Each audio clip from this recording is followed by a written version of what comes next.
All right, well, our next guest ran as a Democrat for both the President of the U.S. and the Mayor of New York City, but has since left the Democratic Party. Joining us now is founder of the Forward Party and author of Forward, Notes on the Future of Our Democracy, Andrew Yang. Andrew, welcome back to the show. It's so good to see you. You know, Democrats really tethered themselves to this Defund the Police movement and other policies that were soft on crime. Now they're seeing the consequences of those policies play out. We've seen law enforcement officers be harmed or killed, and New Yorkers not feeling safe. You ran for the mayor of New York. If you were, let's just say you were the mayor of New York right now, and you talked to President Biden today, what would that conversation have looked like? When I talk to New Yorkers, they've been concerned about crime this entire time, and defund the police was the opposite of what most people wanted to hear in any neighborhood, including black neighborhoods who actually were agitating for more cops, not fewer. Now, I think having President Biden's ear in terms of some ways the federal authorities might be able to help curb the trafficking of illegal firearms into New York City is a positive thing. I would suggest, though, that the single biggest variable as to whether or not safety is going to improve in New York City is the morale of the police force.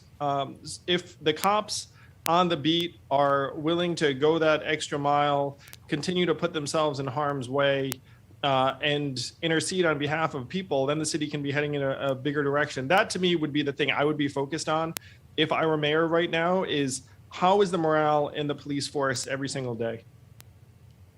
So here's what I don't understand, though. Like, you've got these police officers around the street, and yet over and over again, they're basically being told their hands are tied because they can get somebody picked up for a crime, but then it's not going to be prosecuted. The person's going to get put back on the street. So I feel like right now the police officers don't feel like anyone's got their back.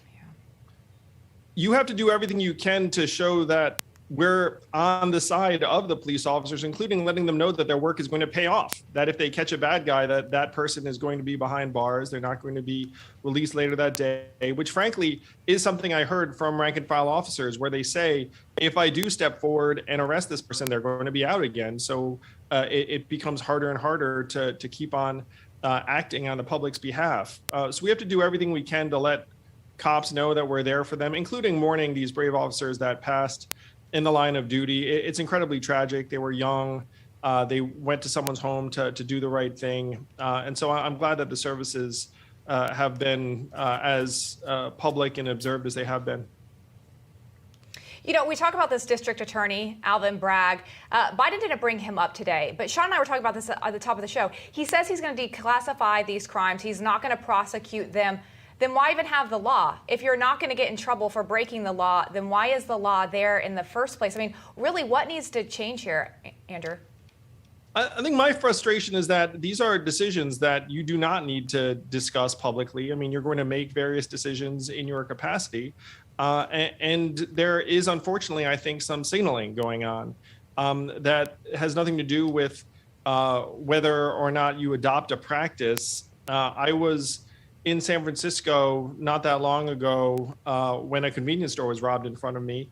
And there was a policy at that point in San Francisco, also publicly disclosed, that if you rob less than a certain amount, that it's not going to be prosecuted.